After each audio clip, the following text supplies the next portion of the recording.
You're awoken with a start by a loud bang. As you rush to wipe the sleep from your weary eyes, the orange light of a fire glows behind the closed curtain of your bedroom window. As your consciousness gradually ekes back into focus, you hear the faint yet distinct sound of shouting, and even more alarming, the unmistakable sound of fear. Screams so shrill and piercing that you know something terrifying must be happening. You hear the screech of tyres of someone desperately trying to escape, and the thumps of large objects on what sounds like the body of a vehicle. You jump to your feet, adrenaline coursing through your veins, raising your heartbeat and quickening your breath.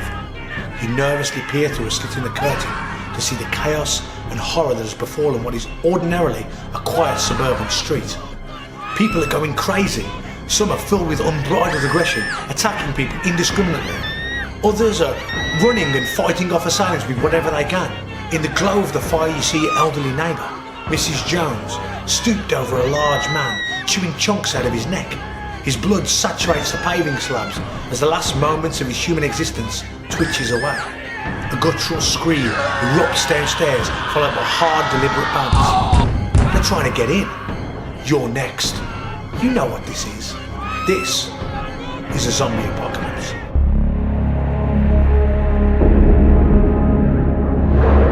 In today's modern world, we've been inundated with depictions of zombies in many forms, with fantastic TV series such as The Walking Dead, films from the classic Dawn of the Dead to the iconic 28 Days Later.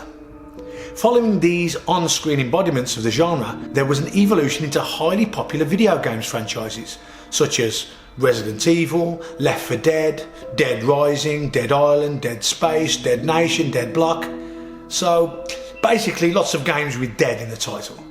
Oh, and most notably, for this video at least, The Last of Us, which of course we'll jump into in a little bit more depth later on. I want to explore from a scientific perspective which zombies, if any, are best suited to cause a real zombie apocalypse. I know it's crossed your mind. It certainly crossed mine. Well, I made a video, didn't I? But first, where did the whole idea for zombies come from in the first place? Well, the whole zombie concept is thought to have originated way back when on the continent of Africa as part of the voodoo tradition. And following colonialism, the notion was later exported to Haiti through folklore of enslaved Africans. The idea of a zombie was shaped and developed through the enslaved experience in the New World. Haitian folklore mixed with voodoo traditions produced a belief that described how zombies could be raised from the dead by a sorcerer or a witch called a bokor. Another iteration of this was a belief based on soul duality, where on the one hand, if you were honourable in life, you could ascend to the heavenly afterlife in Africa.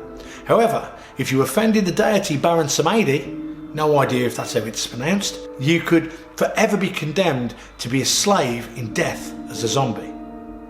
As you might have guessed, Haitian slave drivers, many of them slaves and voodoo priests themselves, exploited this fear of zombification, using it to discourage within the ranks. It wasn't long before this horrifying concept was adapted into literature, with the first recorded use of the word zombie in English in 1819, in a book titled A History of Brazil by the poet Robert Southey. Since that fateful moment, the haunting notion of the resurrected dead has relentlessly lingered in our collective consciousness. There have, however, been a few stages in the evolution of the undead, before metamorphosing into the zombies we know today.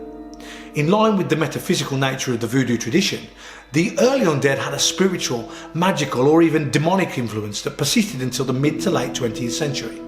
Zombies were generally raised from their grave to endure endless servitude by a sorcerer or necromancer.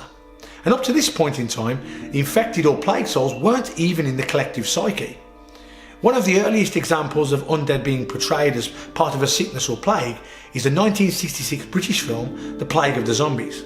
However, even in this instance, the dramatisation veered perilously close to the realms of the mystical. Now, the first truly viral zombie movie was the 1992 cult classic Brain Dead. In this classic B movie, the zombie virus was passed on from a Sumatran rat monkey. What's a Sumatran rat monkey, I hear you ask? Well, it happens to be a hybrid creature that resulted from the of a tree monkey by plague-carrying rats. Obviously.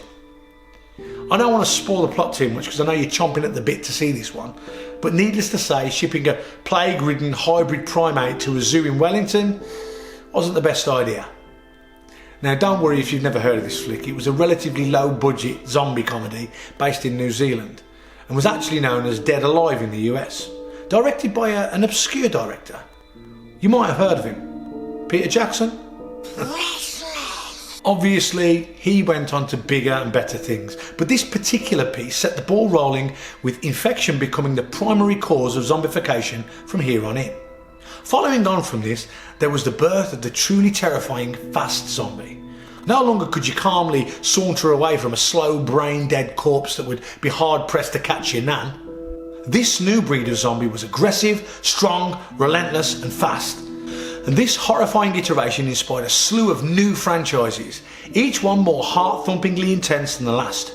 A truly classic example that encapsulates this aggressive theme is a 2002 movie, 28 Days Later, in which a bewildered man named Tom, played by Cillian Murphy, I don't know. Anyway, he awakes from a coma in St Thomas's Hospital in London to find the city completely deserted. Unbeknownst to him, the entire country has been engulfed by a virus called Rage. The story goes, imprisoned, rage-infected chimps were deliberately released from a lab by well-intentioned wildlife activists. Well, you try to do a nice thing and... Long story short, violent, hungry and super tough infected humans ravage the nation. Of course, each bite adding a new individual to their undead army. Classic. This theme has now quite literally been done to death, excuse the pun, with the last couple of decades churning out an endless supply of zombie fodder. I Am Legend, World War Z, Zombieland. To be honest, there are too many to mention, but the most recent edition, HBO's The Last of Us, is a little different. I finished the first series and personally I thought it was great, with brilliant performances, settings and storyline. The Last of Us is based on a 2013 hit video game by Naughty Boy and is set today in 2023, which happens to be 20 years after the devastating effects of a zombie apocalypse. Compelling story, but pretty standard. But what sets it apart is the detail within the premise. You see, whilst most other franchises have used a virus as the pathogen of choice, The Last of Us decided to take the bold leap into the eukaryotic kingdom of fungi. This seemingly minor change is not insignificant, primarily because species within the kingdom of fungi are complex and sophisticated multicellular organisms, whereas viruses are far simpler entities that simply hijack specific cellular machinery in order to replicate and proliferate. Natural selection drives the evolution of viruses to become increasingly transmissible, so they spread more easily and become more efficient replicants over time, evolving with their host. This evolution explains why specific cell types tend to be a target for many different viruses. Tissues such as those in the nasopharynx or the epithelial linings to some of the other bodily orifices are top locations for viruses to infect and produce infectious viral particles.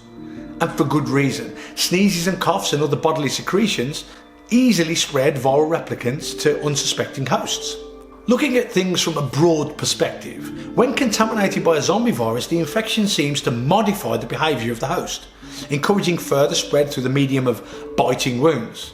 Not an infection technique that is common in nature, but let's go with it. This could theoretically be a strategy that might evolve to aid transmission, but in a complex organism like us, there would be a hell of a lot of strings to pull. Modifying humans' behaviour in a way that improves survival and reproduction of a virus is an exceptionally tall order. However, we do have one example of a virus that does seemingly modify behaviour, at least in its animal hosts, and that is rabies. The thing is, in rabies, the behaviour modification is really more of a side effect due to the pathology of the disease, not a specific strategy to aid transmission. The rabies virus causes massive inflammation of the brain and is transmitted through the saliva through bites from infected animals. Symptoms of rabies can include full or partial paralysis, mental impairment, agitation, strange behaviour, mania and delirium, some of which are likely to cause hosts to be a little bit more bitey, should we say. This particular infection, however, is not likely to cause people to start sinking their teeth into one another.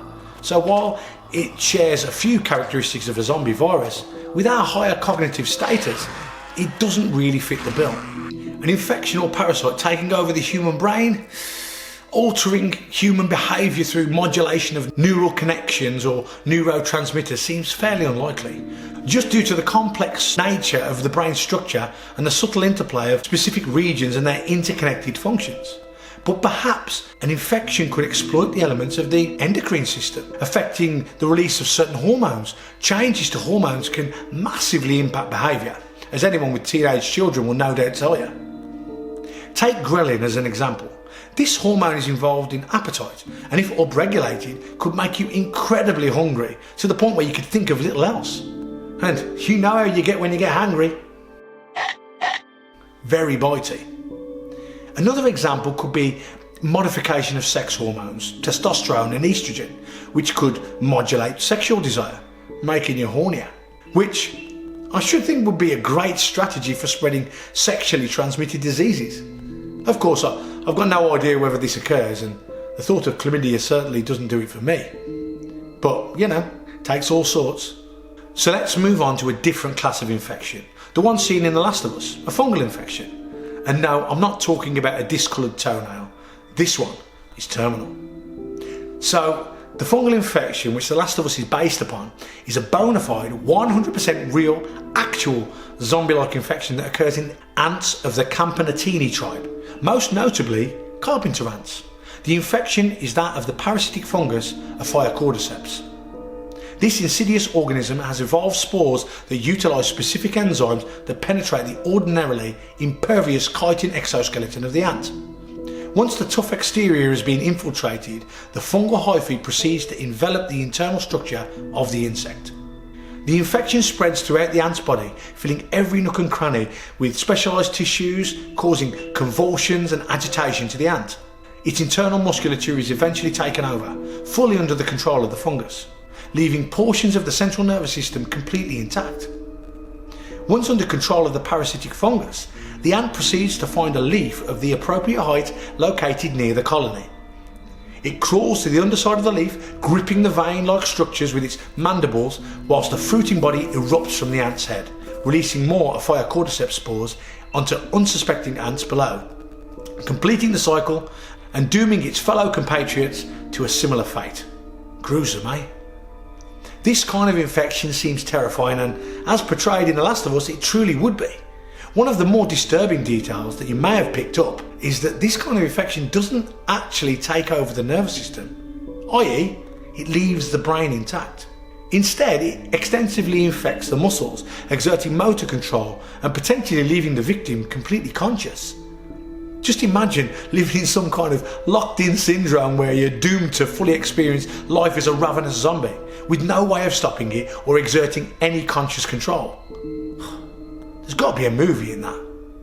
I've got to say that one of the big issues I've always had with the plague zombie trope is the fact that the undead seemingly live indefinitely. In reality, this simply contravenes the second law of thermodynamics, you know, where entropy must increase in the system. Things break down, become disordered, unless something reorders them. Biological organisms have a multitude of interwoven systems that exist solely to promote homeostasis.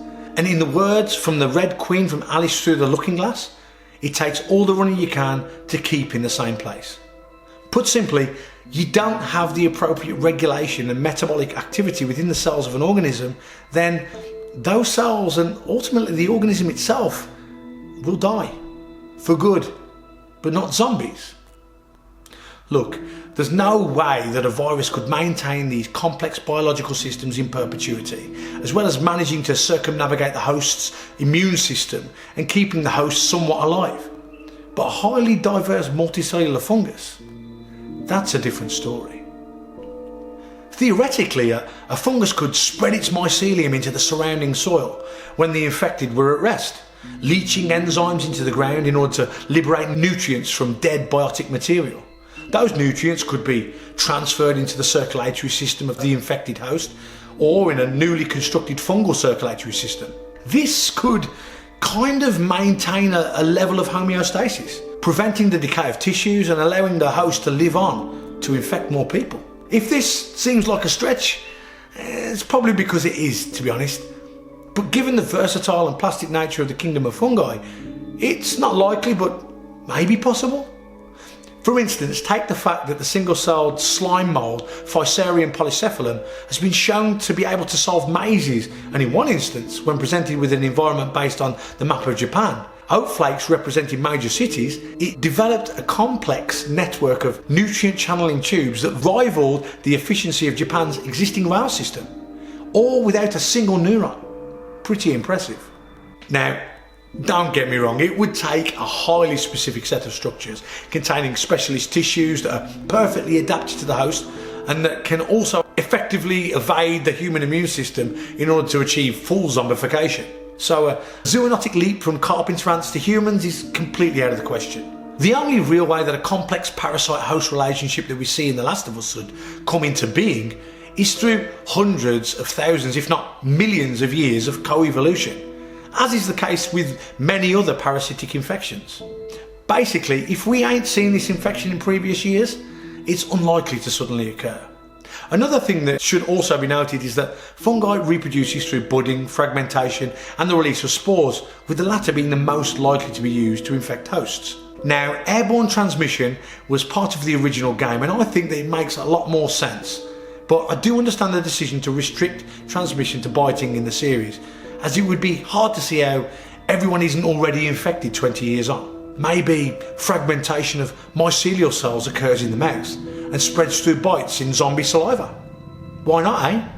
So, in conclusion, whilst a zombie plague of any kind appears to be distinctly remote, for the reasons previously mentioned, I think The Last of Us has hit on something really interesting. Now, I'm not overtly worried that an infection will consume humanity, turning us all into mindless flesh eaters.